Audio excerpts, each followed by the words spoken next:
De todas maneras, todo lo tenemos que ver entre hoy y mañana. Sí. ¿Ya empiezo? Sí. Ok, entonces empezamos con la leucemia aguda. ¿Qué es la leucemia? Es una proliferación anormal clonal de una línea hematopoyética y obviamente pues al haber un descontrol o en la proliferación va a producir la insuficiencia medular, que es de ahí de donde se van a manifestar pues el cuadro clínico. La importancia de esta es que es muy frecuente, es la más frecuente en la infancia y suele abarcar entre los 3 y 7 años. En sí no abarca mucho de su clasificación, pero nada más es importante saber que pues la leucemia linfoblástica es la más frecuente en el 80% y después le sigue la mieloide en el 15% y luego las otras un poco más raras como la crónica y la juvenil. Linfoblástica aguda. Aguda, sí, porque también hay crónica. Es en adultos. Sí, y pues básicamente la diferencia, el cuadro clínico y pues el diagnóstico es igual y lo que cambia pues es la morfología de la célula. Pero, ajá, esos son mediante distintos estudios, igual tiene una clasificación aparte, pero creo que eso no es importante. Así que no, o sea, sí es importante, pero no para nosotros, así que no lo puse. Eso quizá lo más importante es que la leucemia, la LLA, es la que tiene mayor tasa de recuperación y de curación que las otras. Como que se van volviendo más graves las otras, ¿no? Y los esquemas de tratamiento pues varían dependiendo de la serie que sea, ¿no? Pero pues la más frecuente, como bien dice allá, el 80% es de la leucemia linfoblástica aguda y es el tumor más frecuente en la edad pediátrica. Sí, igual, por ejemplo, también la clasificación de la linfoblástica, que decía que había de B prematura, o sea, prematura precursora, la T y la B madura. También la importancia de su diferenciación es igual para el tratamiento y pronóstico de la leucemia como tal. Exactamente, la sintomatología es muy parecida. Sí. Entonces, ¿cuándo sospechamos de una leucemia? Que puede haber una leucemia aguda con 6 síndromes, pero no tienen que estar los 6, obviamente, sino incluso con 2 ya podría sospecharlo. Tenemos el síndrome anémico, que va a haber palidez, astenia, adinamia, fatiga y irritabilidad, como una anemia. El síndrome hemorrágico, que va a estar por, pues, como se dice, hemorragias, petequias, equimosis, epistaxis y giborrea. El síndrome febril, que ya sea fiebre persistente o infecciones recurrentes en los niños. Y el síndrome infiltrativo, el dolor óseo, hepatosplenomegalia, adenopatías. Estos 4 síndromes son como que los más frecuentes que se pueden encontrar, porque también está el síndrome constitucional, que está caracterizado por la pérdida de peso, pero este ya es un síndrome un poco más tardío, por lo tanto los niños suelen llegar antes. Y el síndrome metabólico, que pues en sí produce muchas alteraciones metabólicas como la hiperuricemia, hipercalemia, hipocalcemia, que no sé, o sea, no llegan por eso, sino llegan por algunos de los otros 4 síndromes y cuando se hace el estudio o algo, pues se ve que tienen estos, pero no son tan frecuentes, a diferencia de los primeros 4. Son más tardíos. Si no se Uh-huh. detecta, se van a presentar. Sí. Y bueno, cuando te llega un paciente con alguno de estos cuadros clínicos, lo que es hacer es sospechar que puede ser una leucemia y pedir una biometría. Sin embargo, pues es muy probable que cuando llegue, por ejemplo, si el paciente llega con fiebre, petequia, o solo llega con fiebre inclusive persistente o algo así, o si llega con hemorragias, probablemente ya le pidas una biometría, incluso si todavía no tienes otros síntomas. Entonces, si te das cuenta, muchas veces solo con un síntoma puedes incluso pedir la biometría y pues de ahí ya. Pero si tiene más, obviamente si llega con los 4, pues es como que ya más sospecha. También el síndrome Si no hay otra cosa mejor que lo puede explicar. Uh-huh. Por Ajá, ejemplo, claro. la fiebre sola no te lo hace sospechar de primera instancia. Si recuerdan cuando vimos en fiebre de origen desconocido, estaba después de las reumatológicas. Primero las infecciosas, después las reumatológicas y después las oncológicas, ¿no? Pero si la tiene fiebre y además tiene dolor óseo y además tiene moretones por allá y se ve pálido, pues entonces ya o sea, la presencia de más signos te hace sospechar antes de que tú llegues. Pero si el paciente solamente tiene fiebre, lo vas a detectar varios días después, vas a poder hacer el diagnóstico. O sea, si solamente tiene un síntoma, entonces vamos sobre ese síntoma y va a tardar más en hacerlo aquí si tiene todo el cuadro florido. Sí, exacto. Ujú. Entonces le solicitas su biometría, o bueno, eso deberías hacer. Y ahorita regreso. Ese básicamente debe ser biometría completa con frotis de sangre periférica. Y obviamente van a haber alteraciones en cada línea celular. Primero la serie roja, pues va a medir la hemoglobina, aunque no hay un valor como tal, digamos, de anemia, porque depende de la edad, más que nada de niños, cuando son un poco más grandes también del género, y pues la altitud sobre el nivel del mar. Pero en la media, aproximadamente como menor a 10, podrías como que indicar que está un poco más bajo. Y la característica de esta anemia es que es anemia normocítica normocrómica, o sea, su volumen corpuscular medio es normal y su concentración media de hemoglobina igual es normal. ¿Por qué? Esto indicaría que, o sea, tiene los materiales para fabricar los eritrocitos, pero por alguna razón no los fabrica. Y a diferencia de las carenciales, pues estas tienen causas como que más particulares, ya sea una anemia plástica o alguna insuficiencia renal en la producción de eritropoyetina o la leucemia. Entonces, si vemos una anemia normocítica normocrómica, hay que estar como que alertas. La serie blanca, los leucos ahí varían mucho. Principalmente suelen ser leucocitosis en el 50%, pero igual en muchos casos puede ser normal e incluso leucopenia. Entonces, si vemos pues leucopenia, no debemos ya, es con leucocitosis, porque también se puede manifestar con leucopenia. Suele haber neutropenia. Y la monocitosis y linfocitosis es relativa dependiendo ciertas cosas. Bueno, el doctor Pablo en su video decía que ¿cómo se llama?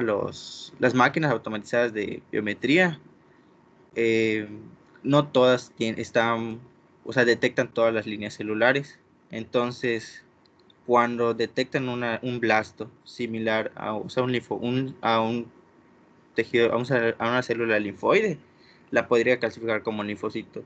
Entonces, un aumento de la linfocitosis, que pues realmente no hay muchas enfermedades, podría ser porque es por blastos, pero en sí no lo detectó adecuadamente, y es por ahí la importancia igual de frotis de sangre, que para que se pueda hacer el conteo, pero igual depende, el frotis de sangre depende igual de la experiencia del químico para identificar los blastos. Igual con la monocitosis, si es de la línea mieloide, pues la máquina los clasifica como monocitos porque tienen su aspecto. Y las plaquetas, va a haber trombocitopenia y de ahí el sangrado. A ver, para que regresa ya. O sea, todas las determinaciones de serie blanca van a tener neutrófilos, monocitos, linfocitos y, y segmentados. Lo que pudiera ser que no tuviera eran eosinófilos y basófilos, pero generalmente sí las tienen, ¿no? Entonces, la serie blanca, como dijiste, que puede haber neutropenia o leucocitosis o leucopenia. ¿Cuál entonces es el parámetro que nos vamos a fijar en la serie blanca para sospechar que este paciente pudiera tener una leucemia? La neutropenia. No. A ver, la clase no La, solo es para Agustín, para la los demás. presencia de blastos. Bueno, sí tiene los blastos, pero no siempre puede tener blastos. O sea, los blastos en las etapas tempranas no se liberan todavía. O sea, si tú ves blastos, pues ya tienes el diagnóstico, no necesitas más. Hay blastos, es leucemia, no hay otra cosa.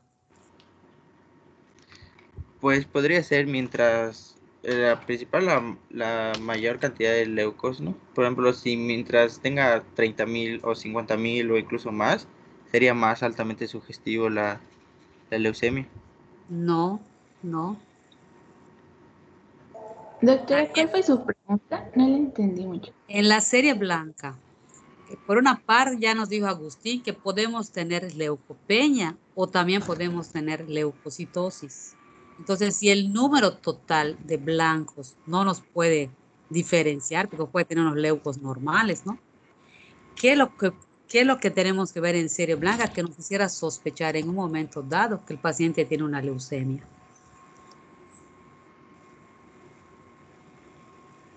Los reticulocitos. No, los reticulocitos son, ¿para qué se crean los reticulocitos?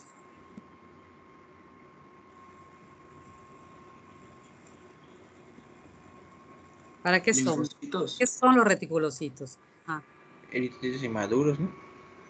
entonces inmaduros, es serie roja, no es serie blanca. Ah, Serie perdón, neutrófilos inmaduros.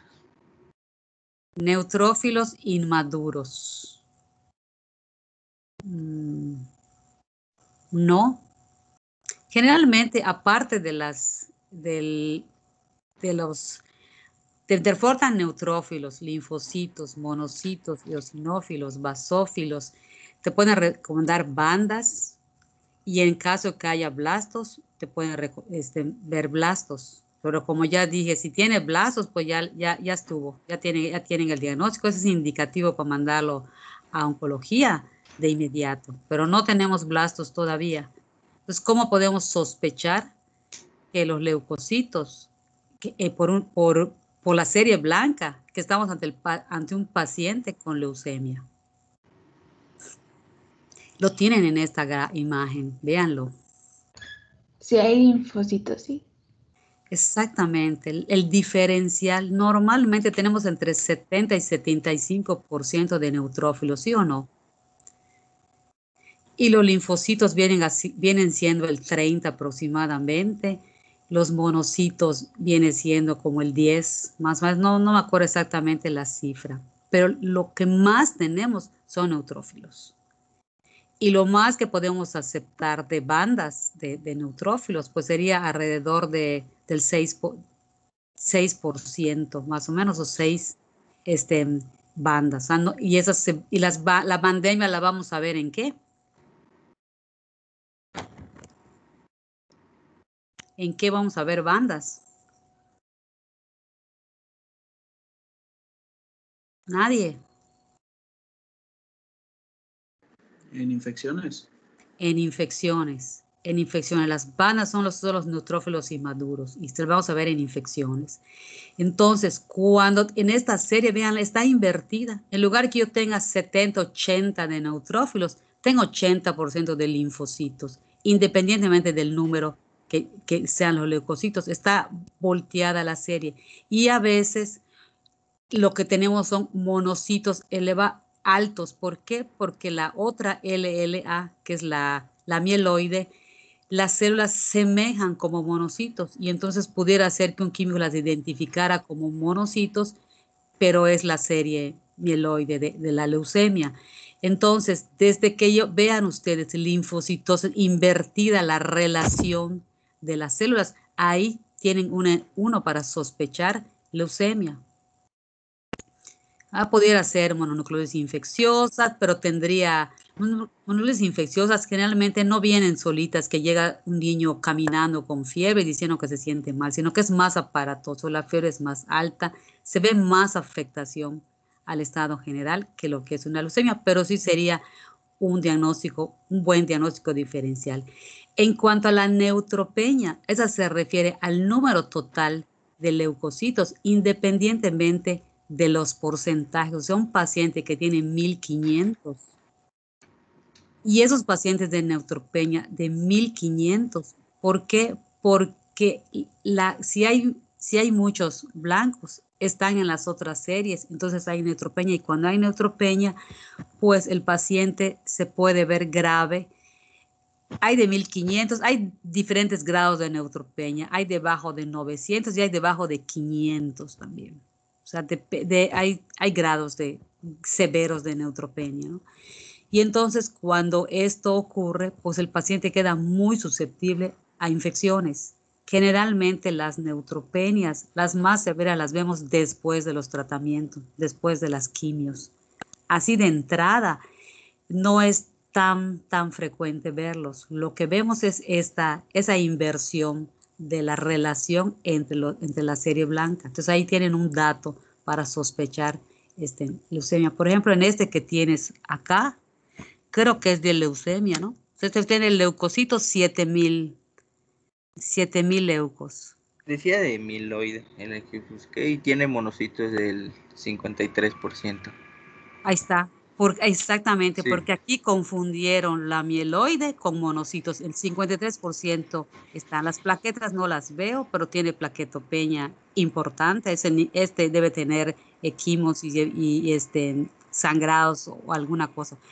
Los monocitos son 3000, de 7000 leucos, un poquito más de la mitad son monocitos. Eso definitivamente está alterada, mientras que la hemoglobina tiene una anemia pues bastante fuerte, 8.8. La sintomatología va a depender del tiempo de instalación. Una hemoglobina que baja lentamente, el cuerpo se va habituando, ¿no?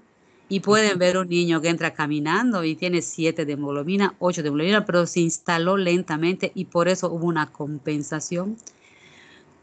Cuando se instalan agudamente, hay una descompensación y el niño, un 8, por ejemplo, no lo aguanta alguien que haya perdido sangre o que tenga una hemoglobina en un tiempo rápido. Y las plaquetas son orientadoras. Entonces, si fijamos no podríamos decir acá que hubiera una pancitopenia porque el número total de leucocitos está normal. Tenemos anemia y tenemos plaqueta. Hay 2 series bajas, pero cuando vemos el diferencial de la serie blanca totalmente invertido, entonces sospechamos que esto pudiera tratarse de una leucemia. Ok, gracias, doctor. Sí. Y pues bueno, si tenemos un dato clínico y biometrías, puede ser. Si es no sugestiva porque no hay alteraciones en la biometría, pues podríamos ya pensar en algún diferencial. Si tiene serológico, lo podemos hacer como para Epstein-Barr o citomegalovirus. Por ejemplo, si el paciente llega solo con fiebre y a lo mejor algunas petequias, podría sospechar en dengue, pero igual si ya tiene más de una semana de fiebre, pues digamos que la podría descartar. O si el paciente llega solo con dolor óseo y fiebre, puede ser artritis idiopática juvenil, aunque aquí no hay dolor a la palpación en la tumefacción articular. Y por ejemplo, si solo llega con pancitopenia, también, como habíamos mencionado, puede ser una anemia plástica, una mielofibrosis o linfocitocitosis. Y ya, si llega a ser como que el diferencial, pues alguna de estas, se le da el tratamiento específico. Si es sugestiva la biometría hemática por ya vimos las alteraciones en las líneas celulares, pues se debe derivar para que se le realice referir para que se le realice un aspirado. Y pues ya la presencia de más del 25% de blastos confirmaría el diagnóstico. Respecto a la artritis, generalmente el dolor es óseo, no es articular. El niño podría sentir que es articular porque cuando mueve las extremidades le duele también, entonces confundirlo. Pero si ustedes hacen un buen examen físico y mueven las articulaciones, ustedes, y ven que no hay este edema de las articulaciones y las puede mover bien, la puede referir como dolor articular, pero en el examen físico ustedes lo pueden descartar y ver que el dolor es óseo. No está involucrada la articulación en un principio, ¿verdad? Después pudiera ser que sí, porque infiltra, porque cuando progresa podría infiltrar y tener algo de esa artritis, pero no es lo común inicialmente. Ok. Y pues ya las urgencias, básicamente, qué podría llegar a pasar en el niño o de qué podría llegar a morir. Pues una anemia grave, incluso menor a 5, pero igual depende de la instauración de la anemia. Y por ejemplo, si se le debe dar transfusiones y aporte de líquido, no se debe instaurar rápido porque puede producir insuficiencia cardíaca. Igual sangrados, cuando hay una trombocitopenia muy grave. La lisis tumoral es porque, así como las células tumorales proliferan rápidamente, también mueren rápidamente. Entonces la destrucción de las células pues libera fósforo, potasio, eh, pues su ADN y todo, y produce hipercalemia, hiperfosfatemia, hiperglucemia. ¿Y La por qué hiperleucemia, ¿Y por qué mueren rápidamente? porque están en división acelerada, ¿no? O sea, tienen No, una actividad. no. ¿Por qué mueren?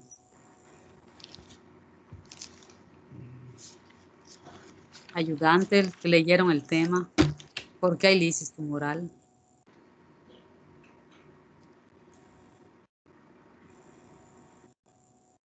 ¿Qué pasó? Me siento triste que no contesten. Es muy obvio esto.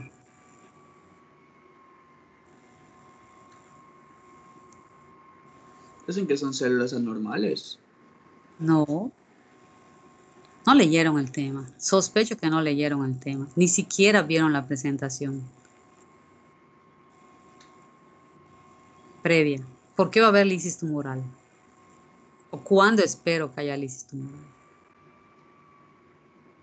Con la quimio. Con la quimio, exactamente. O sea, si se murieran espontáneamente, qué bueno, se curaría la leucemia. La quimio hace lisis tumoral. Si ustedes se fijan, antes de las quimios, generalmente hiperhidratan a los pacientes para proteger el riñón, porque se espera una lisis tumoral. Y la lisis tumoral de las leucemias podría durar varios días, entonces hay que vigilar a los pacientes. O sea, podría ser que estuviera muy bien, se va a su casa y de repente al día siguiente o los días regresa porque se acumula, continúa la lisis tumoral y es frecuente esto, sobre todo en linfomas que responden muy rápidamente al tratamiento, pero en leucemias también. Ok. ¿Qué más? La hiperleucocitosis, Ujú. cuando provoca hiperviscosidad, cuando ya son leucos de 300.000, incluso menciona que el doctor Pablo que hasta 800.000 ha visto, y esto genera que la sangre se vuelva muy viscosa y obstruye la microcirculación, y obviamente si llega a obstruir algún órgano importante como el pulmón o el cerebro, pues ya puede ser grave. Exactamente. ¿Cuáles serían los síntomas de eso? Como que, pues, O sea, principalmente, como dices, puede isquemias, afectar cerebro y y aparato respiratorio.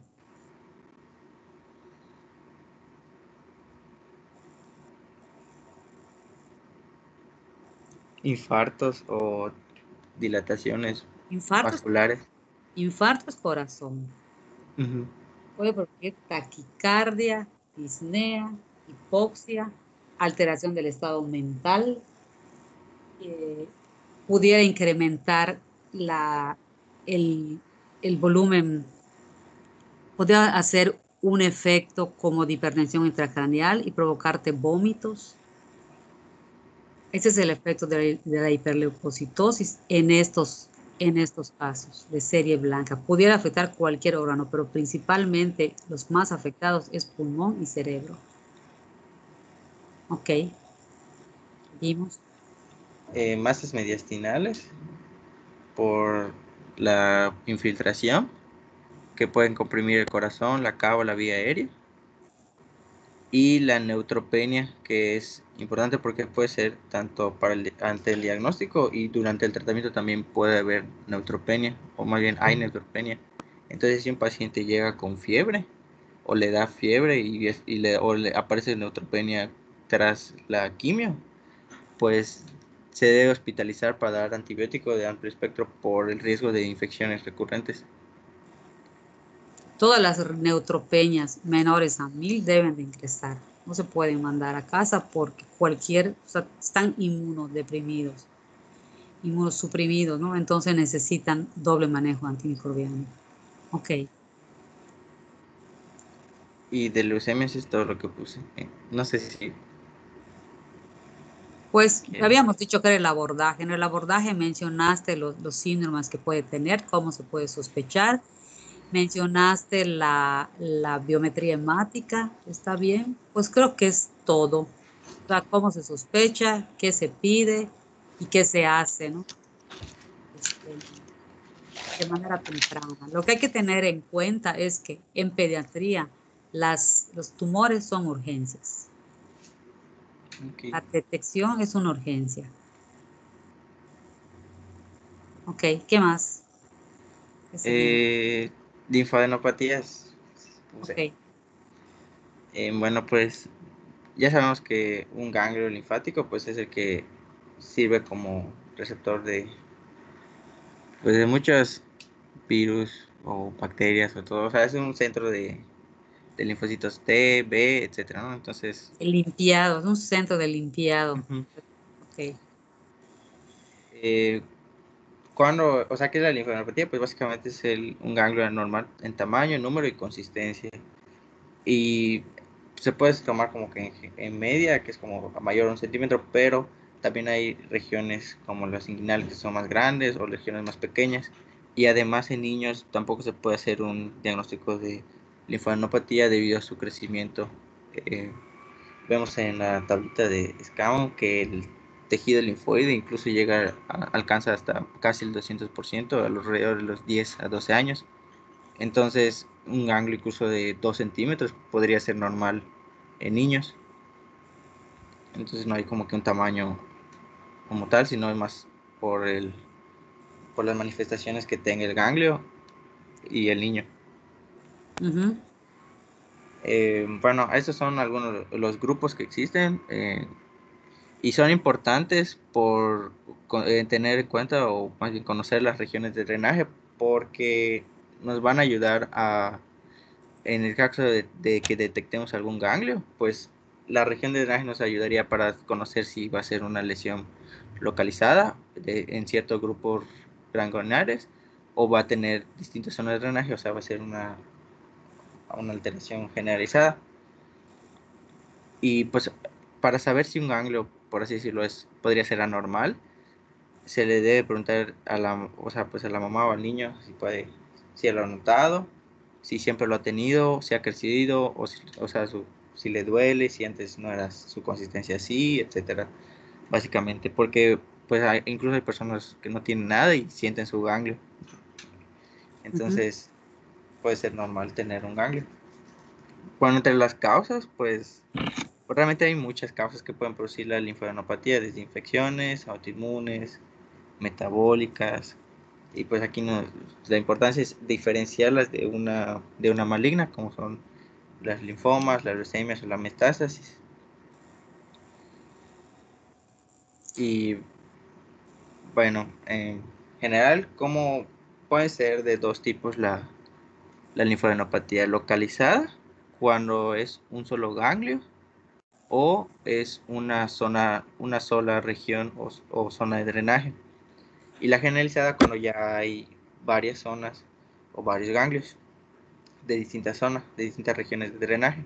De ahí la importancia de conocer pues su drenaje. Y bueno, la localizada puede ser por tres causas: una infección local, un linfoma o una metástasis de tumores ocultos. Sin embargo, esta pues en niños no es frecuente, sino esto es más como que en adultos.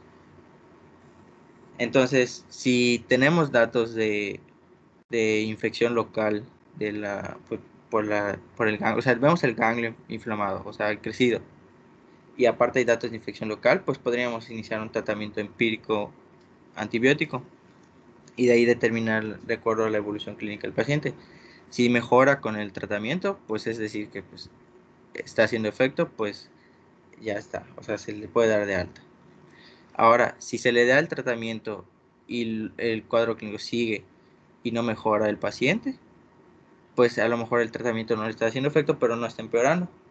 Entonces se puede mantener y se le cambia el esquema antibiótico. Y ya si no se resuelve, pues entonces puede ser algo más y se debe estudiar pues el ganglio.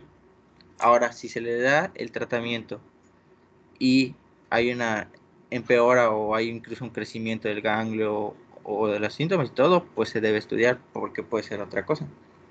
A ver, pongo un ejemplo, infección local. Una faringitis, por ejemplo, que tengas un ganglio en el cuello, pues le vas a dar un tratamiento empírico. Si ves que se le está quitando el ganglio, ya disminuyó el tamaño y todo, pues entonces podrías ya continuar tu tratamiento normal y que lo termine.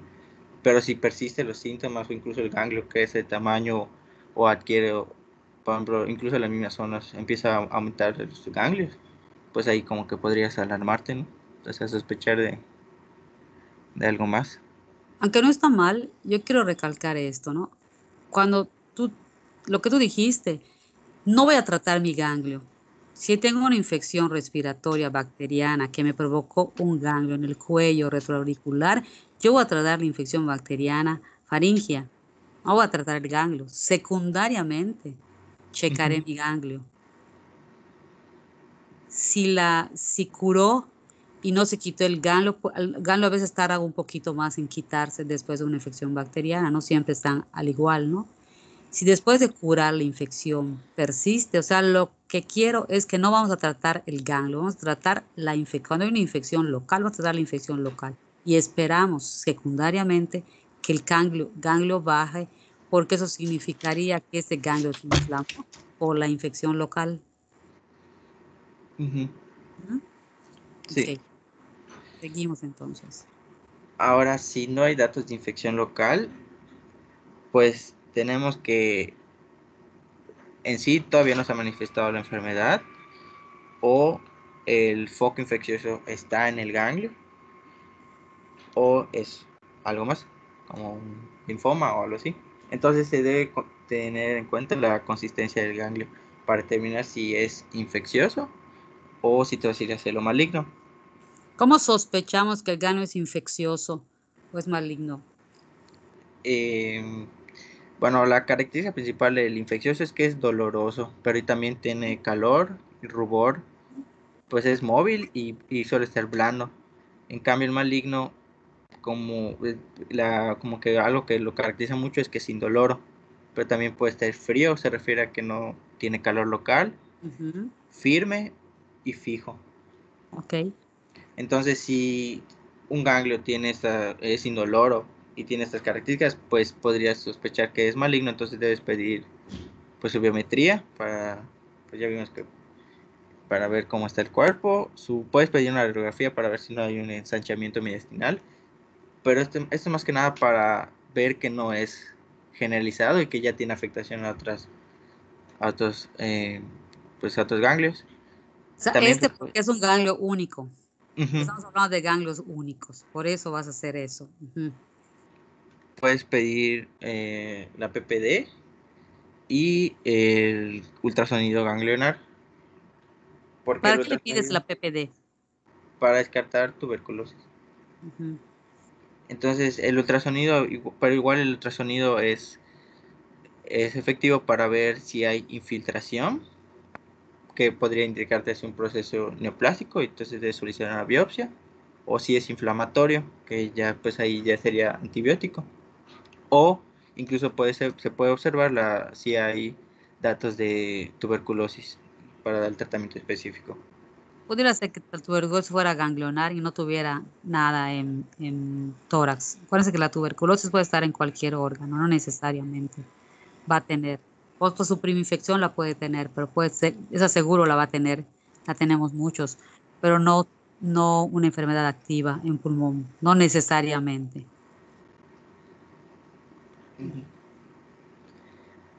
Y cuando se va más hacia lo infeccioso, es porque el foco infeccioso está en el ganglio, sería la adenitis supurativa o el absceso ganglionar.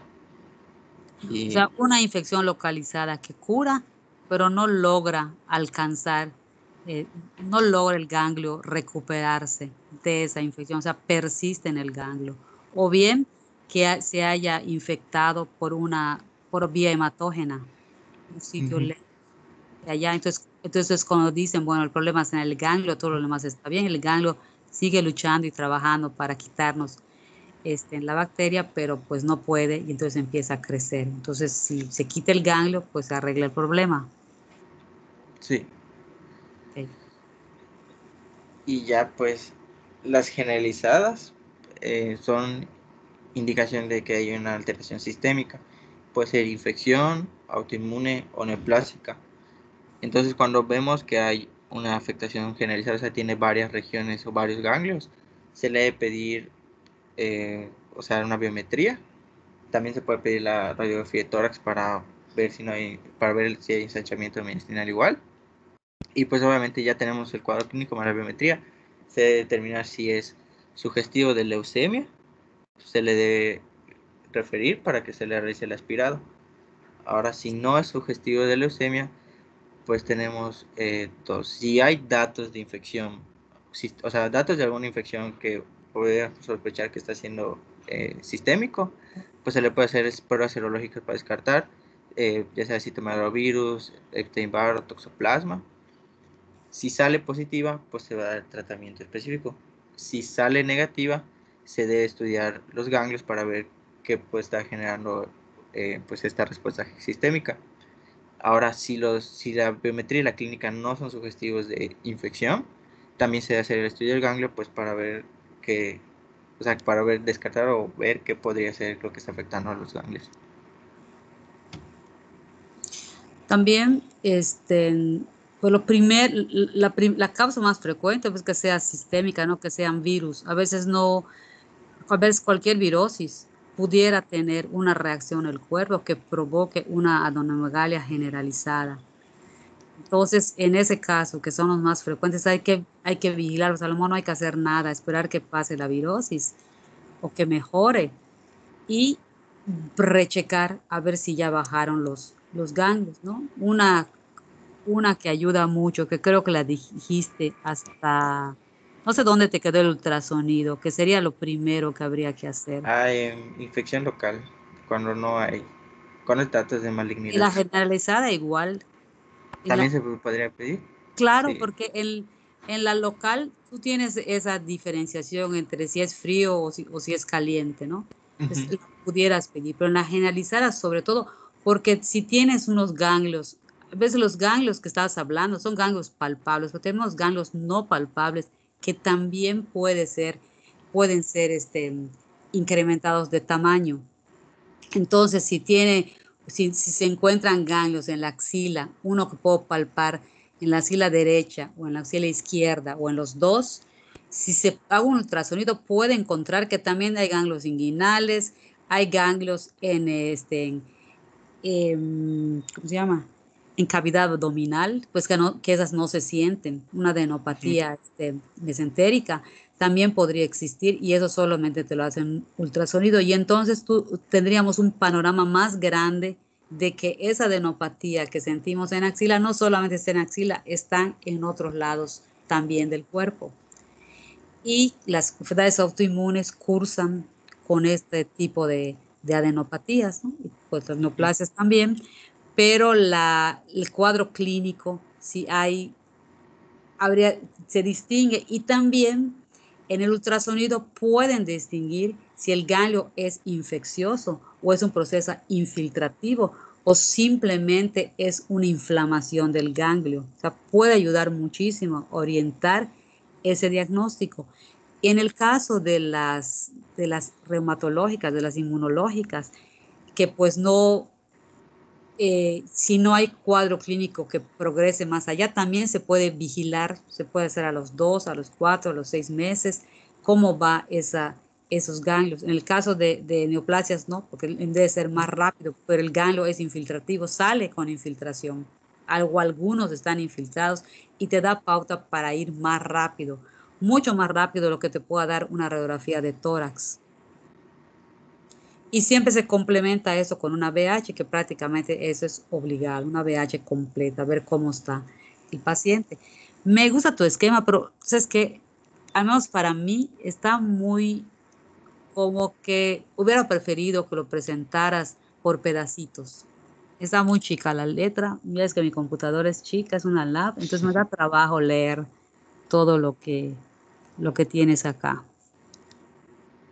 Pero sí, sugestivo de leucemia, clínica VIH no sugestivo, datos de infección, serología, citomegalovirus, sí, no sugestivo, no compatible con infeccioso. O sea, con el ultrasonido te puedo orientar cuál y ver el siguiente paso, qué es lo que vas a hacer, qué es lo que sigue.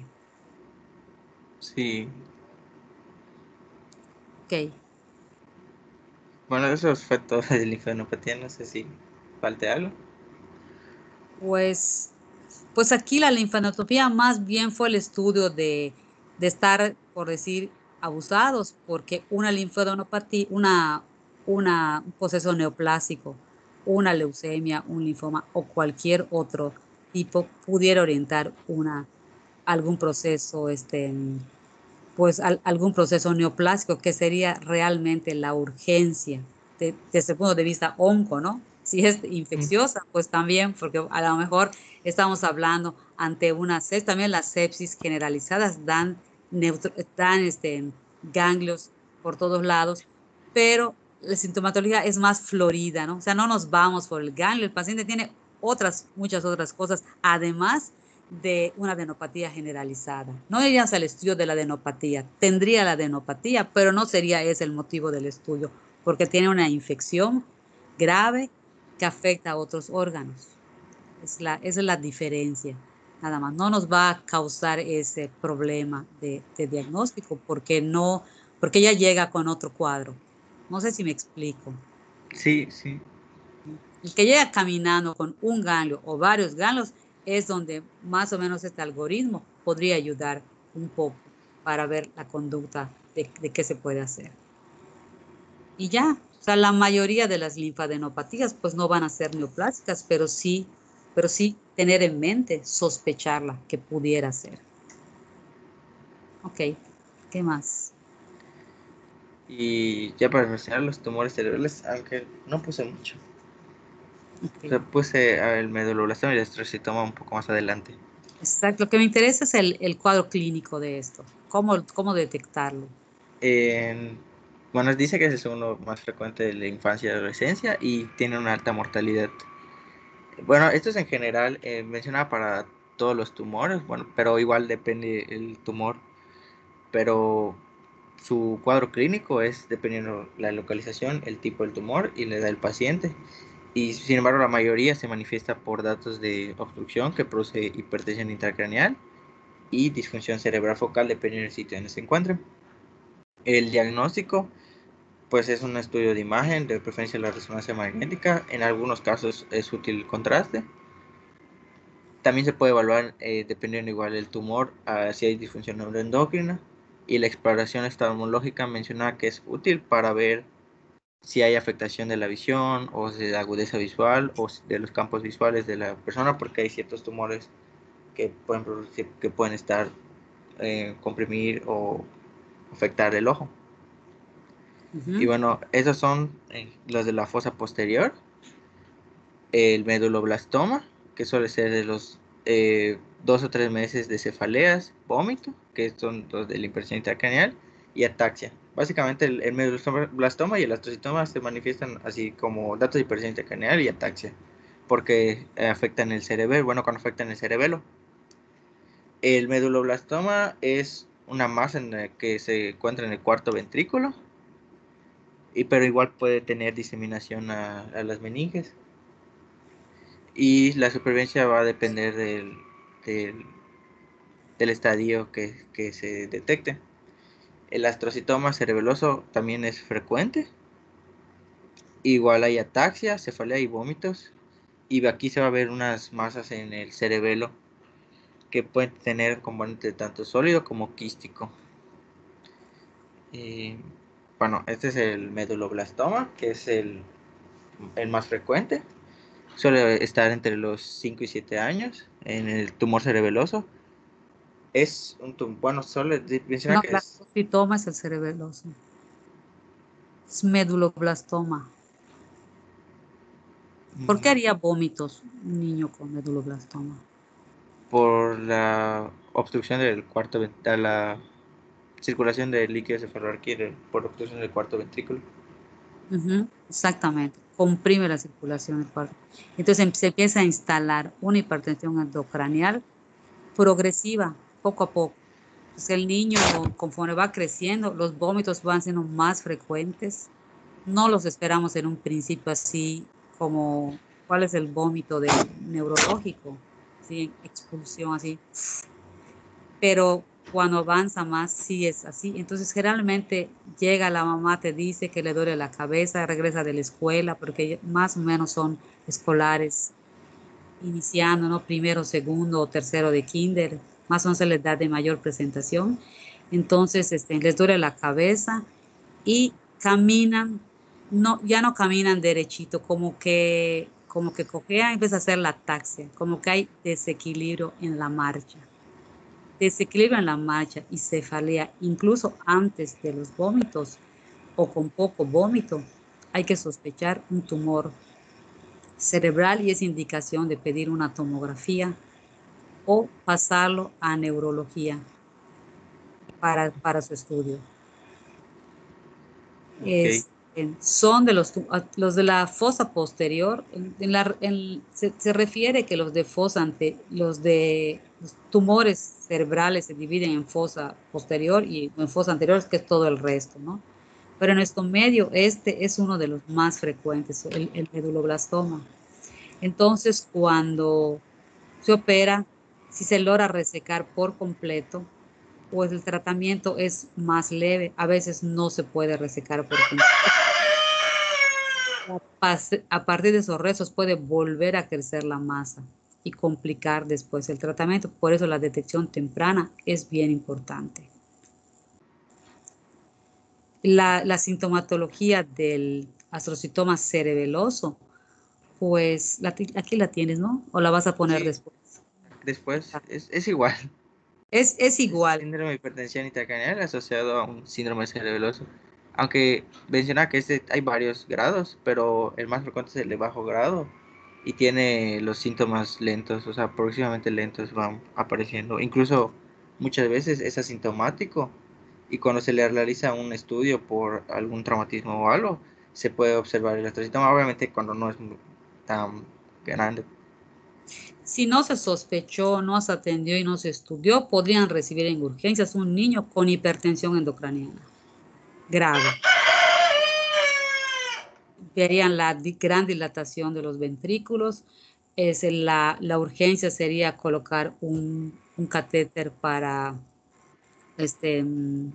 derivación, una derivación de líquido cefalorraquídeo, como las que vimos. ¿En qué clase vimos eso? Hidrocefalia. Hidrocefalia. En hidrocefalia, exactamente. Incluso para operar, antes de operar estos niños, realmente le hacen dos cirugías. La primera colocan el catéter por la hipertensión y después intervienen, o sea, resuelven la hipertensión endocraniana y después operan el tumor.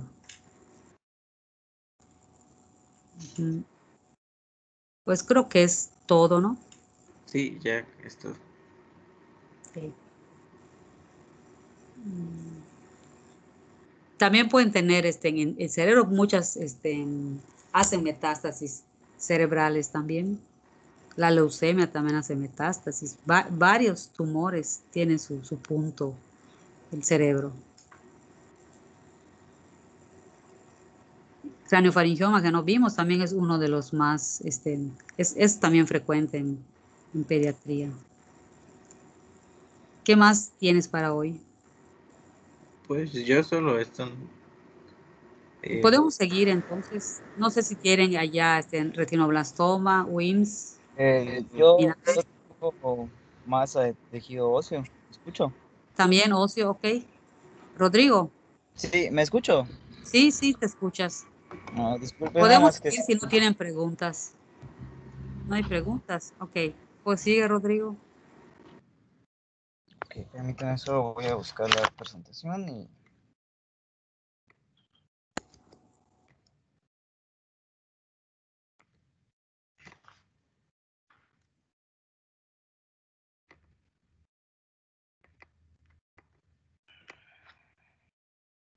A ver, disculpe. Ay, creo que mejor les comparto mi pantalla.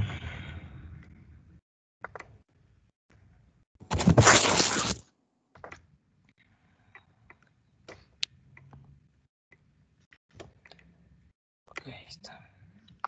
¿Se ve? Sí, sí se ve. Ok. Bueno, pues lo primero que tenemos que tomar en cuenta cuando llega el paciente, o vamos a encontrarnos con esta masa ósea, va a presentarse con dolor o con la masa. Y los datos característicos de estos dolores o de estas presentaciones es que el dolor va a ser un dolor que despierta en las noches, un dolor que no mejora con el reposo, va a ser un dolor unilateral. Principalmente va a haber fracturas que no se van a explicar con cinemática, o sea que no va a haber un evento que desencadene o que explique estas fracturas. Y pues fracturas en sitios poco inusuales. Bueno, se va a realizar la radiografía y pues aquí en este caso vamos vamos a analizar la radiografía y de ahí determinar si es normal. Dado caso de que no encontremos, vamos a decir, la masa o que no encontremos el crecimiento anómalo y anormal, vamos a tener dos divisiones, vamos a tener las benignas y las malignas. Entre los factores de riesgo, principalmente vamos a tener lo que son los síndromes genéticos, el retinoblastoma y la velocidad de crecimiento acelerado. Bueno, entre los que tenemos como benignos, vamos a tener a los osteocondroma, el osteoma osteoide, el encondroma, la displasia fibrosa, fibroma y el quiste óseo simple. Esos ejemplos nada más los estoy dando para el momento de hacer las comparaciones entre los malignos y los benignos en las radiografías. Ujú. Vamos a encontrar el osteosarcoma como uno de los principales crecimientos malignos. Y este principalmente va a ser más frecuente en los niños y en adolescentes y en hombres. Va a ser formado por hueso inmaduro y va a ser relacionado con la radiación ionizante. Se asocia a enfermedades congénitas poco frecuentes y tiene predilección por los huesos largos.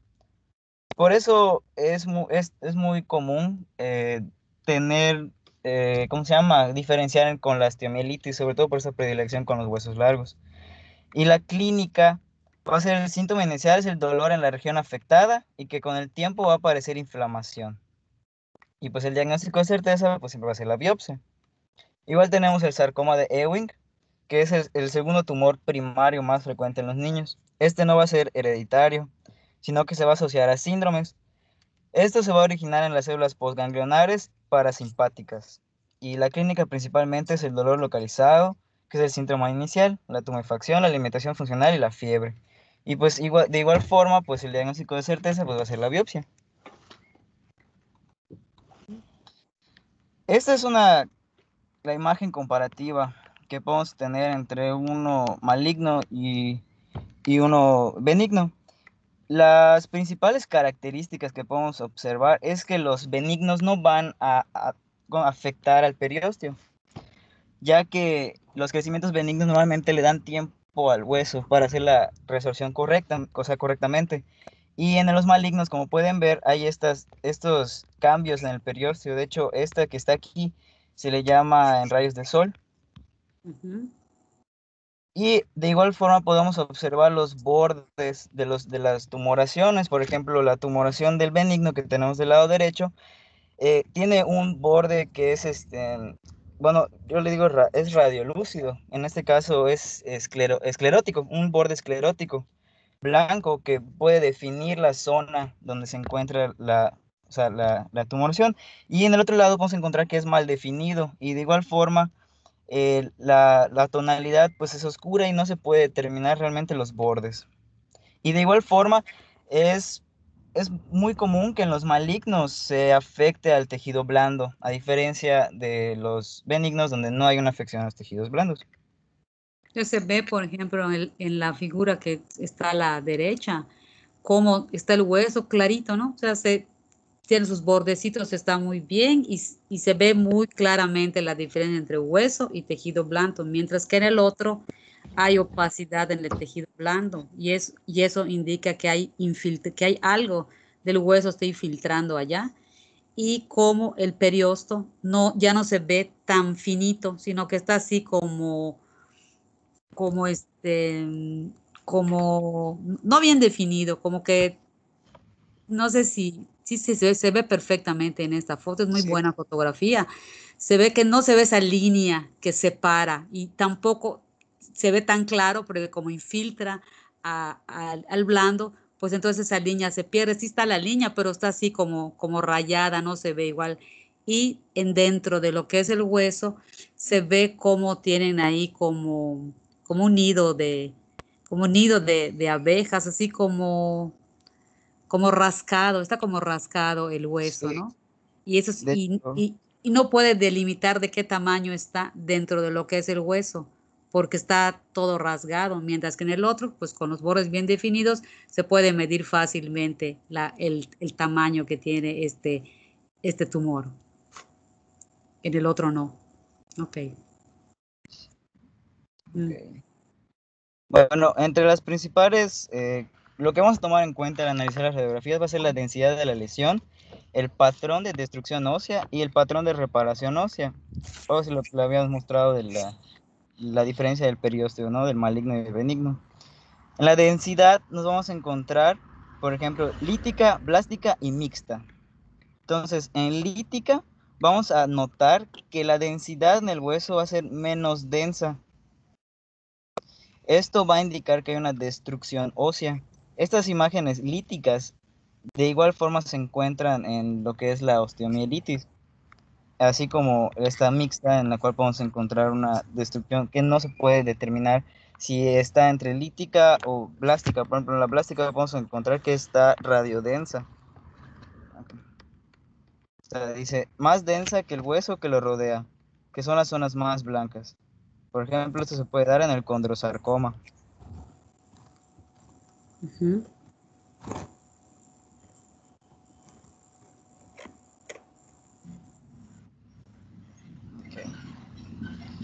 Luego tenemos el patrón de destrucción ósea, que puede ser geográfico.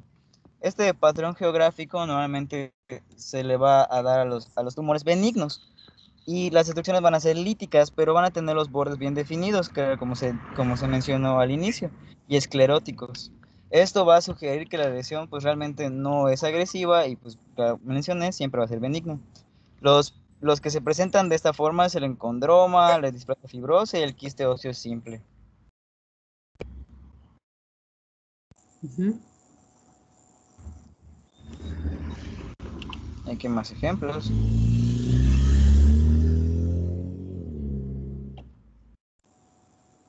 El apolillado.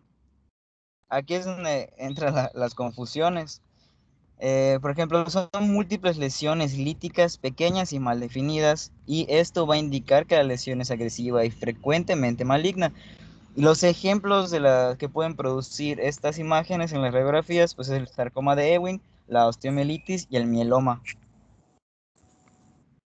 Por ejemplo, este es un ejemplo de osteomielitis. Ujú.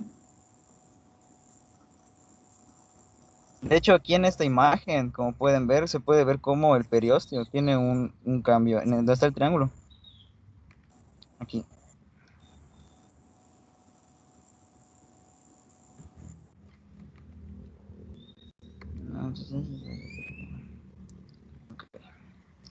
Y aquí tenemos el patrón de reparación ósea, que es el periósteo.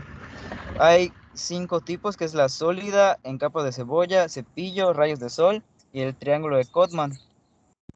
Esto va bueno, lo podemos medir desde sólido, el que es el benigno, y el triángulo de Codman, que ya sería como que un determinador de malignidad. A partir de capas de cebolla, pues ya podemos hablar de un... De hecho, aquí están los ejemplos. Este es un ejemplo de capas de cebolla. Los tres, ¿verdad? Los tres son de capa de Sí, cebolla. Las tres imágenes. aquí está en cepillo de rayos de sol. De hecho, es la imagen que se mostró al inicio. Ujú, Aquí se puede analizar sarcoma. El triángulo de Codman. ujú. Ese es chiquitito. Sí. estos de aquí.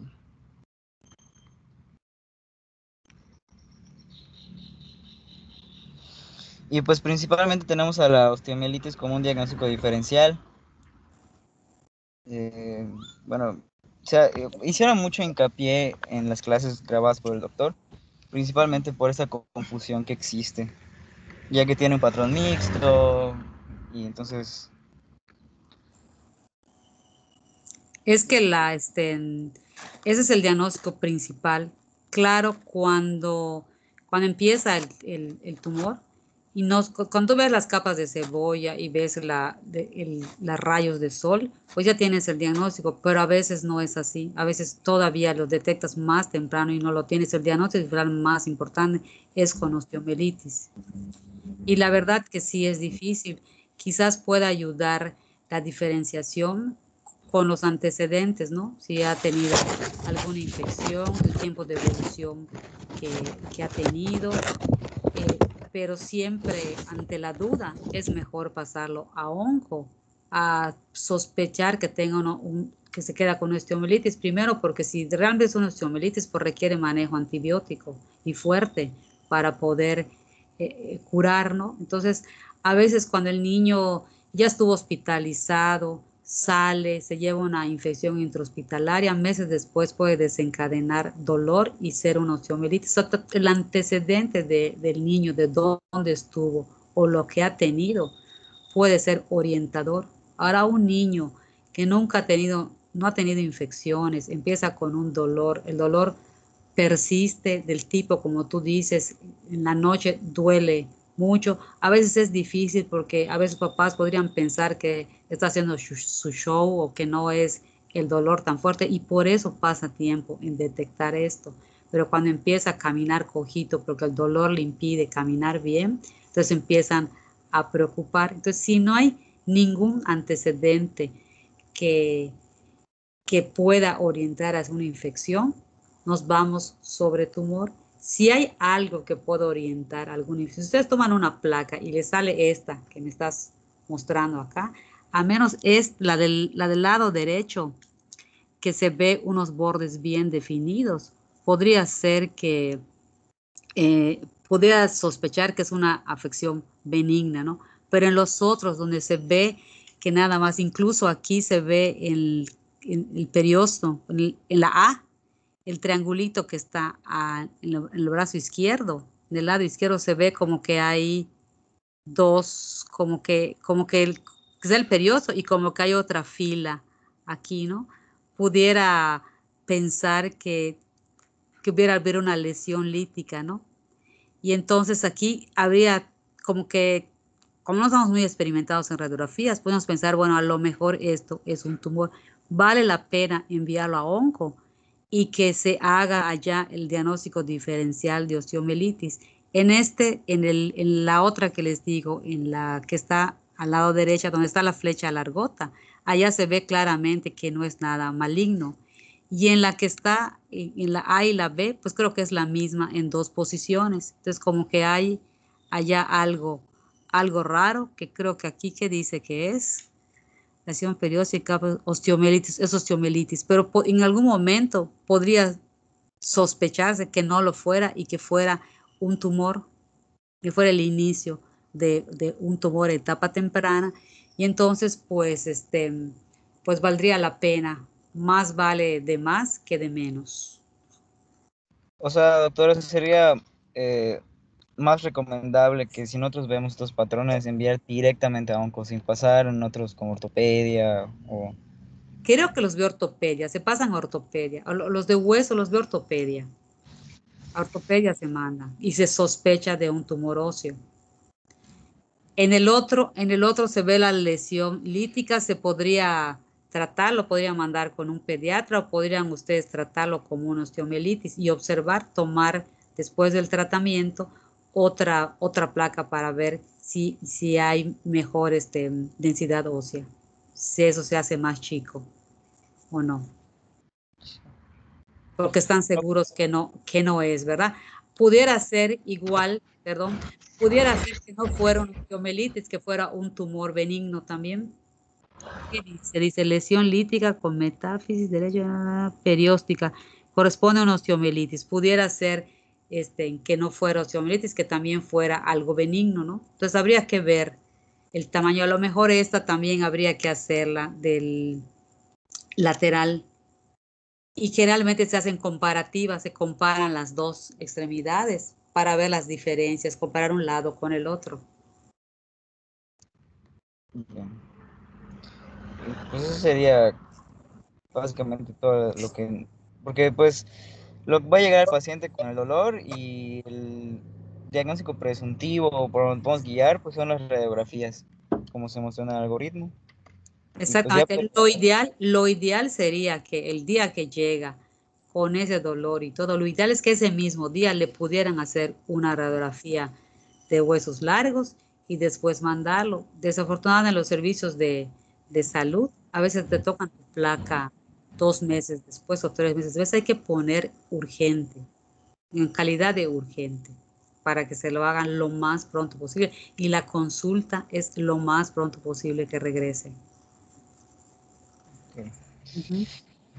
Y pues ahora tenemos el retinoblastoma. Ah, En el retinoblastoma se explicó un proceso maligno intraocular que principalmente es más frecuente en niños. De hecho, mencionaban que estas tumoraciones se pueden empezar desde el nacimiento y manifestarse antes de los 5 años. Por eso es que se debe hacer un tamiz. O sea, el tamizaje en niño sano debe incluir la revisión pues, de los ojos, básicamente. En este caso se asocia a la mutación del gen RB, que es hereditario o esporádico. Principalmente se mencionaba que este tumor no tiene una herencia, no es no mendeliano. Y son masas nodulares que normalmente se encuentran en la zona posterior de la retina y su metástasis frecuentemente es migratoria hacia el sistema nervioso central, cráneo, huesos distales y ganglios linfáticos. Ok, aquí lo que vamos a tener en cuenta es lo vamos a encontrar en el tamizaje o en la revisión, es lo que se mencionaba, que se hace el test de Buchner con el reflejo del rojo, o sea que no haga, al momento de hacer no se hace el fondo de ojo completamente, sino que se realiza el procedimiento antes de ver el fondo de ojo y va a ver este reflejo, el reflejo que se desarrolla por la luz que tiene contacto con la retina. Entonces se va a reflejar el ojo rojo. Si hay ausencia de esto, pues es un dato que nos puede indicar que la existencia de un retinoblastoma. Y la leucocoria y el estrabismo que persiste menos de 6 meses. Mencionaba o sea, el texto que igual el estrabismo que se manifiesta, o sea, que no haya sido de nacimiento, que se manifieste de manera, vamos a decirle, inmediata o no esperada en el paciente. hasta que empieza a tener estrabismo. Exactamente. Si nosotros encontramos estas 3 cosas en el tamizaje, pues básicamente hay que hacer el envío al oftalmólogo. Uh-huh. Esto es ¿Y qué es la leucocoria, Rodrigo? La leucocoria es la presencia de esta coloración blanca en el fondo de ojo. Uh-huh. De hecho, creo que hay una imagen aquí. Ándale. Esto. Eso Eso. principalmente lo que indica es la presencia de masas que no permiten que sea el contacto, ¿no? Eso lo vamos a observar. O sea, lo vamos a observar con la revisión con luz, básicamente. Pero no necesariamente masa. ¿En qué otras cosas puedes encontrar leucocoria? En, No necesariamente es un tumor. podría ser una infección o una retinopatía. Pues Una catarata. Una catarata igual. Una catarata, sí, una infección, ¿qué más? Por traumatismos. Un traumatismo, pues no tan frecuente, creo que no. Un traumatismo viejo, Un desprendimiento de la retina podría ser.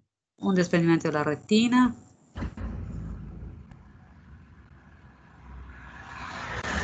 el prematuro también. O sea, eso rojo que se ve nos regresa una retina pues aparentemente normal. Eso nos da rojo. Entonces, cuando la retina no está normal, tiene algo allá, no puede reflejar eso rojo porque la vascularidad está afectada. Entonces nos manifiesta con una leucocoria. La catarata no tiene nada que ver, pero impide el paso de luz. Entonces, cuando cuando el cristalino está opacificado, pues también se manifiesta como una leucocoria, aunque no esté en retina. Entonces, la retina que afecta vascularidad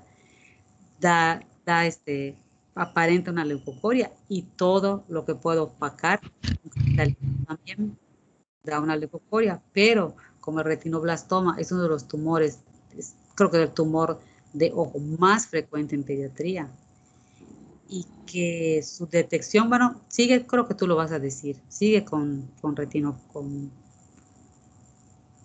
retinoblastoma. ¿Qué más tienes? De hecho, esta es nomás la progresión de los estadios que vamos a encontrar y cómo va a ser, o sea, cómo se encuentra al momento de hacer la exploración del paciente.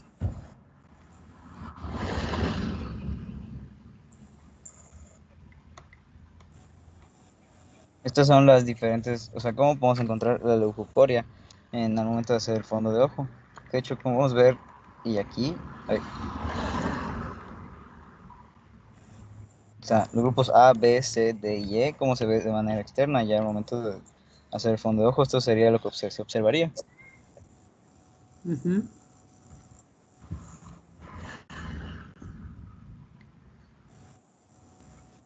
Y eso principalmente es como al momento de hacer la tomografía, se va a observar la masa.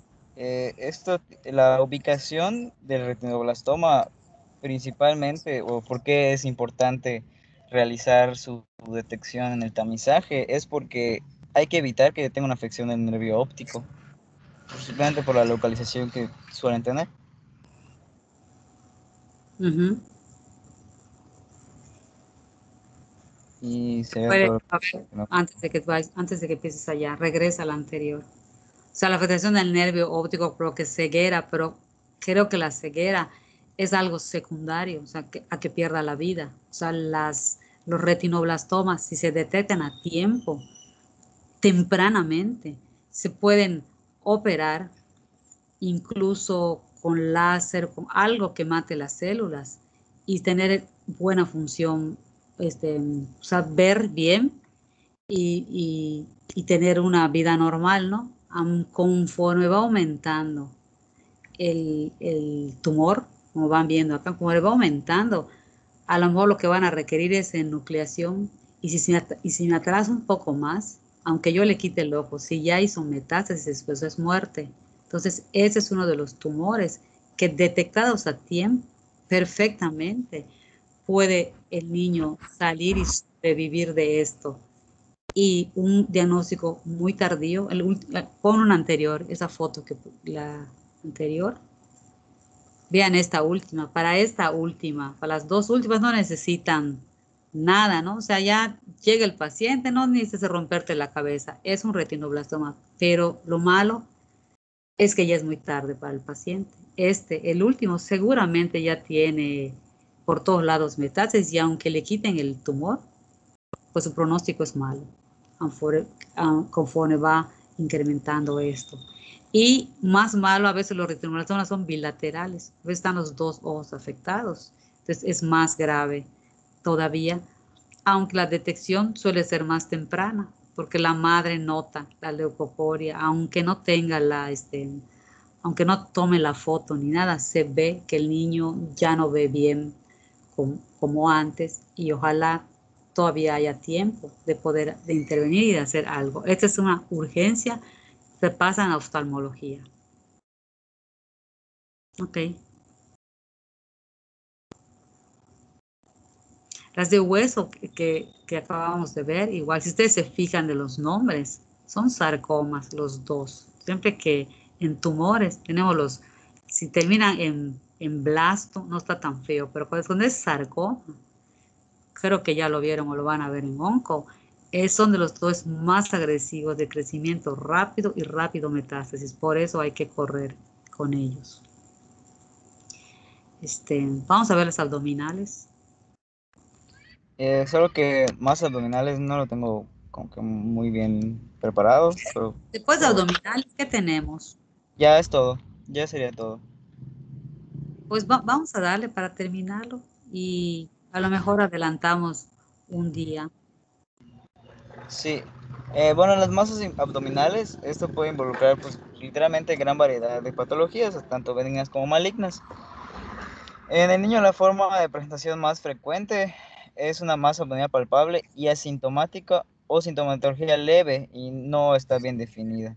Y pues realmente son hallazgos casuales. El diagnóstico va a estar basado en la edad del paciente, el sexo, las características y la ubicación de la lesión, igual el contexto general del niño y las enfermedades asociadas. Es importante realizar una buena anamnesis y la exploración física, ya que podemos, por medio de todo esto, determinar si la lesión es quística, sólida o mixta. Entre las masas abdominales también a veces se incluyen lo que es la hepato y la esplenomegalia, que son crecimientos también, pero a veces la hepatomegalia podría ser ocasionada por un tumor de hígado o de vaso, y también cuando se exploran, eso se me pasó, cuando se exploran en ganglios, siempre hay que checar hepato y esplenomegalia. No debe de faltar en el examen físico. Bueno, esta es esa foto que tiene una foto así terrible, ¿no? Está muy grande, pudiera ser un tumor de Wilms, que también a veces es impresionante cómo llegan de lo que crecen, o pudiera ser una hepatomegalia súper grande, pero más bien parece un tumor. Las megalias no crecen así como, no se ven así, ese es un tumor abdominal. Ok, puede ser un linfoma. Ok, ¿tienes esta foto? ¿Tienes de dónde la sacaste? ¿De qué es esa foto? Realmente es de internet, no, o sea, como solamente era la idea de masas abdominales, no que específicamente que solo era la ejemplificación de algo muy extraordinario. Sí, está muy extraordinario. Ok.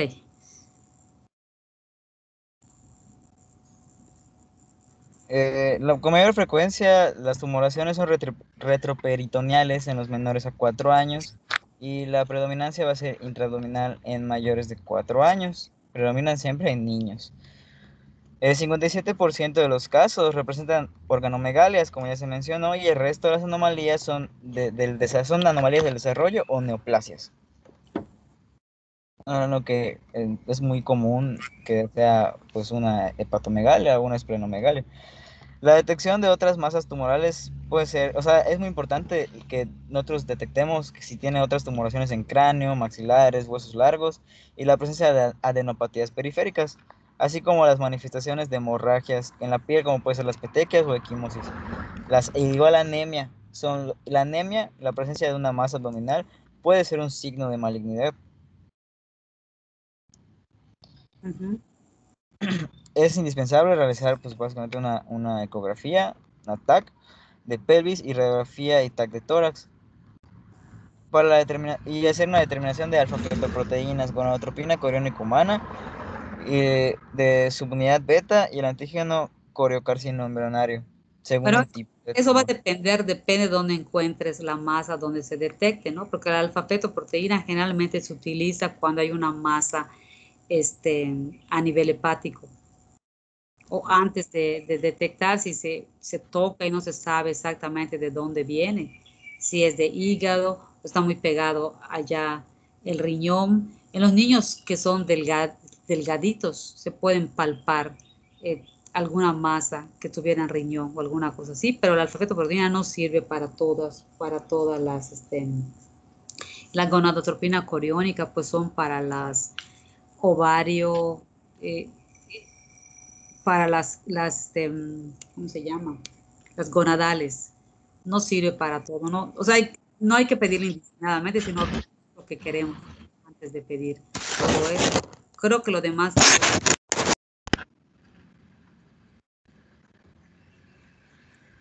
Y aquí hay un algoritmo de qué es lo que yo, o sea, mis pasos a seguir al momento de yo encontrarme con una masa.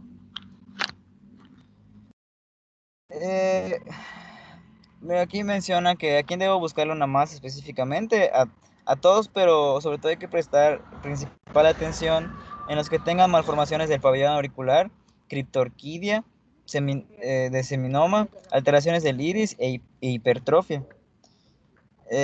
Se tiene que descartar con la maniobra de Valsalva que no sea una hernia. Eso se puede hacer con la maniobra de Valsalva y en el ultrasonido, porque hay que principal, sí, como se había mencionado, para saber qué marcadores pedir. Y aquí tenemos que el niño pequeño, pues un riñón poliquístico, hidronefrosis congénita, tumor de Wilms, que como se mencionó que podría ser el de la imagen inicial, y una hepatopatía. En el niño grande podemos encontrar linfomas, tumores de células germinales. Y aquí tenemos igual lo que pasaría después de la USG ATAC, dependiendo de la localización, exactamente lo que acabamos de mencionar. A ver, perdóname, es que estoy habla y digo no me hace caso y tenía ya apagado mi micrófono. La de la maniobra de Valsalva es para descartar que la hernia sea una hernia abdominal. Ah, sí. Claro, porque no hay otra hernia que pudiéramos ver con la maniobra de Valsalva a nivel abdominal, ¿no? Podría ser una hernia inguinal, pero ya no estamos hablando de abdomen, sino estamos hablando, podría ser, ¿no? Pero en testículo, pero en las niñas podría tener una hernia a nivel inguinal, o sea, con maniobra de Valsalva se podría ver. Pues los sitios son diferentes, pero bueno. Y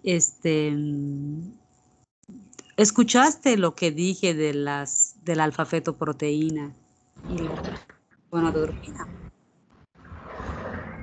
No escuché. ¿No se escuchó? Dije que la anterior, cuando estabas mostrando, que esas se van a pedir dependiendo de dónde se sospeche la masa. Sí, No sí. cualquier, es así, ¿verdad? Y por aquí más abajo también dije que aunque son más frecuentes el riñón poliquístico, hidronefrosis, el tumor de Wilms en niños pequeños, estamos hablando de preescolares y lactantes, no necesariamente es una regla, ¿no? Solo es más frecuente, porque el tumor de Wilms en un niño grande ya está súper grande, o sea, crece mucho. Entonces, lo más frecuente en niños mayores de edad escolar, por así decirlo, son los linfomas. Ok. Las células germinales es donde se pide el alfa-fetoproteína. Perdón, la gonadotropina coriónica. Okay. Y aquí tenemos un esquema que puede ser un orden que se puede seguir para la exploración. Y de igual forma, ¿qué podemos encontrar? O los diagnósticos diferenciales de acuerdo a lo que encontremos dependiendo del cuadrante. Tenemos el cuadrante A, B, C, D, E y F. En el cuadrante superior, básicamente esto es por ubicación, así que si encontramos algo en el cuadrante superior derecho, podemos pensar en un hepatoblastoma, hidrovesicular, quiste hepático simple, quiste del colédoco, hemartroma, hemangioteloma y tumor de Wilms. En el cuadrante superior izquierdo, quiste esplénico, esplenomegalia congestiva, tumor de Wilms, masa suprarrenal o un pseudoquiste del páncreas. En el inferior derecho, un absceso apendicular, linfoma o tumor ovárico en caso de las mujeres. Y en el cuadrante inferior izquierdo, fecaloma o tumor ovárico. Entonces, ¿cómo se puede detectar esto a nivel de la consulta? ¿Cómo detectar una masa abdominal? Con la palpación. O sea, generalmente la masa abdominal te lo llevan porque la madre sintió algo, o sea, durante el baño, entonces cuando son chiquitos, donde que sintió algo que le haga sospechar que tenga una masa y o es un hallazgo nuestro durante una exploración física. No siempre da una sintomatología, como hay muchos allá, los benignos son más frecuentes, pero por eso siempre, a nivel de consultas, siempre se aconseja hacer una exploración física completa, porque podría ser que nosotros lo vamos a detectar sin tener el niño ninguna sintomatología. Porque incluso el tumor de Wilms, hasta que está más grande, puede dar sintomatología, no lo da en un principio, sino el crecimiento que va teniendo es lo que alerta. Y sobre todo cuando el niño es delgado, se siente más, porque el panículo adiposo pues puede hacer que no se sienta alguna masa cuando son pequeñas. ¿Mm? Aquí tienes los síntomas. Ok, vamos a verlo. Lo que pueden ser los no específicos, debidas a la compresión de estructuras abdominales, debidas a disfunción endocrina o síndrome sistémico. O sea, en el síndrome sistémico podemos encontrar un síndrome de lisis tumoral, hiperuricemia, acidosis metabólica, hipercalcemia, síndrome de Cushing, linfoma de Hodgkin, fiebre, pérdida de peso, diaforesis, prurito, síndrome de corocarcinoma, coagulación intravascular diseminada, neuroblastoma, diarrea, fiebre, hipertensión arterial, el linfoma no Hodgkin, fiebre y síndrome de lisis tumoral. Ese es se repite. Y debido a esas disfunciones endocrinas, vamos a tener una enfermedad de Cushing, pubertad precoz, hipertensión arterial, hipercalcemia e hirsutismo. Esto es en el dado caso de que las tumoraciones pues sean, por ejemplo, cuando son de células germinales, ¿no? Tienen estas manifestaciones. Suprarrenales. Ajá. Uh-huh. Hay tumores suprarrenales también. Y debido a esas compresiones de estructuras abdominales, tenemos la compresión gástrica, que va a ocasionar vómito, dolor abdominal, sensación de llenura, compresión intestinal, obstrucción, distensión abdominal, compresión de vía biliar, dolor, distensión de vesícula biliar, ictericia, síndrome de compresión de vena cava inferior, edema de miembros, síndrome de compresión intraespinal, síndrome de compresión de la vía urinaria distal, hematuria, poliacuria, dolor y pues básicamente infecciones. Y también hay en abdomen algo como los besoar. ¿Sí han oído eso? Rodrigo. No. Tricobesoar, fitobesoar. ¿No? Nadie lo ha visto. Sí, Creo que Es cuando es como una bolita, se junta como pelo, ¿no? son Exactamente. obstrucciones, ¿no? Como bolas de pelo o algo así. Bolas de pelos. Y los niños que tienen alguna afección psicológica, ¿no? Y se pueden comer el pelo, tiene su nombre a nivel psiquiátrico, ¿no? Pueden hacer unas bolas allá en lo que es el estómago. Y en algunos sitios donde comen mucha fibra, entonces el fitobesoar es por plantas, también puede ser. Y esas en un tumor a nivel de estómago, pues importante y luego finalmente pues con ultrasonido se puede ver que la masa no está dependiente de lo que es la pared gástrica y se puede hacer fácilmente el diagnóstico. Pero sí bajan de peso porque lo que ocupa esa masa a nivel de estómago es como que les hagan sus bandas, esas gástricas, ¿no? Los hace más chico el estómago para bajar de peso. Los que te bajan de peso pueden tener anemia y pueden sospechar que tuviera algo maligno cuando en realidad tiene una masa que está ocupando y que son benignas. El tumor de estómago no es frecuente en pediatría, el colon muchísimo menos. Generalmente lo que hay en abdomen son masas ganglionares crecidas por leucemia, por linfoma, por metástasis de otros sitios. El de riñón es el frecuente, después están las suprarrenales, la de hígado no es tan frecuente, ni ninguna otra. Entonces no es tan...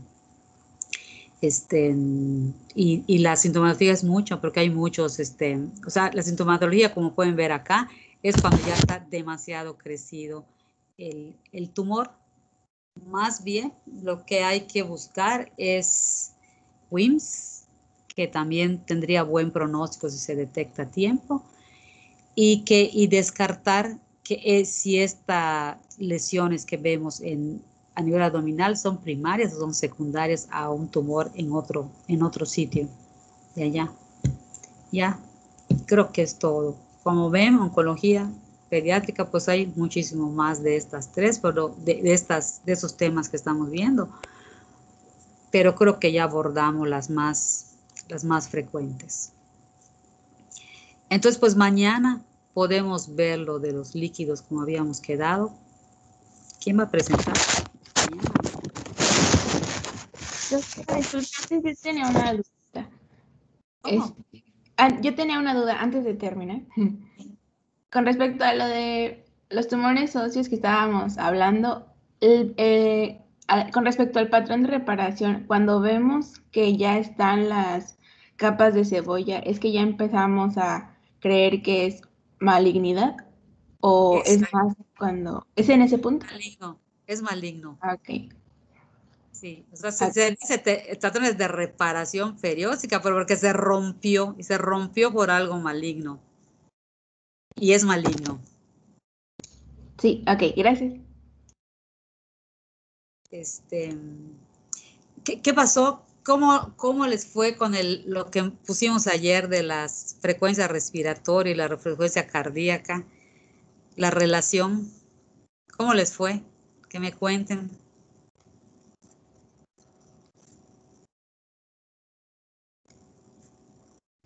La verdad no me lo pude identificar, doctora. Es que siempre cuando yo me exploro la frecuencia, me pongo consciente de mi respiración y todo se echa a perder. Entonces nunca puedo así como que determinar. No sé ¿Lo si hiciste con pulso o con estetoscopio? No, con el esteto. No lograste ver alguna diferencia, ¿no? No, porque siempre, por decir, en mi normal, no estoy normal porque me hago consciente de cómo estoy respirando y sale todo alterado. Entonces no funciona. No soy buen sujeto de O experimentación. sea, en tu concentración, tu frecuencia respiratoria cambia a lo como respiras normalmente, ¿no? Sí. O sea, cuando estás consciente es como que estuvieras meditando, ¿no? Y entonces el patrón respiratorio es diferente. Bien, sí. La respiración normal. Sí. Okay. ¿Qué más? A lo menos quiero ir, cuando menos a 5, a ver cómo les fue. Yo lo hice, doctora, pero la verdad no noté diferencia. Lo hice con pulso, pero no notaba diferencia entre los. No noto la diferencia. A mí me pasó lo mismo que a Carlita. O sea, cuando hago consciente de mi respiración, no. O sea, me concentro más en respirar que en ver qué pasa en mi frecuencia cardíaca. Pero igual lo hiciste con estetoscopio o con pulso. No, es con pulso. Con pulso. Uh-huh. ¿Qué más? Yo lo hice con estetoscopio. Cuando expiraba era cuando sentía que como que había una pequeña arritmia ahí y ya regresaba otra vez a lo normal. Pero tú la que tenías tú sí. la que tenías el problema. Sí. Cuando expirabas sentías que, pero ¿cómo detecta la arritmia? ¿Es más rápido o?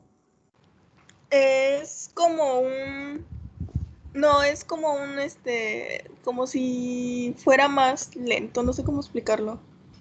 O sea, está tu, como si fuera un doble sonido, no sé cómo explicarlo. O sea, tu, y cuando respiro, tu, y luego otra vez con el sonido normal. Ajá.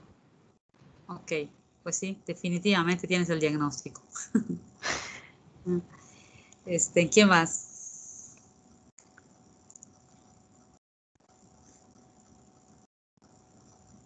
¿Alguien más? Estoy viendo a Jessica aquí en mi pantalla. ¿Lo hiciste, Jessica?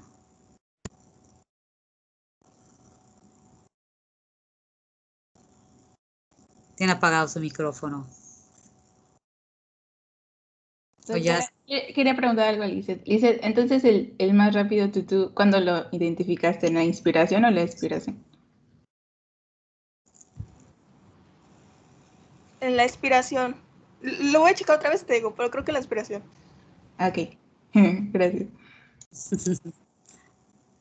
Entonces, yo igual lo hice y pues no encontré ninguna diferencia. Entonces lo encontré igual, o sea, no hubo ninguna diferencia, pero estuve revisando y normalmente es como dijo ayer, no me acuerdo quién fue, pero normalmente se espera que la frecuencia cardíaca sea más alta en inspiración que en expiración, pero en estos casos, pues sería al revés, como le pasó a Jessica.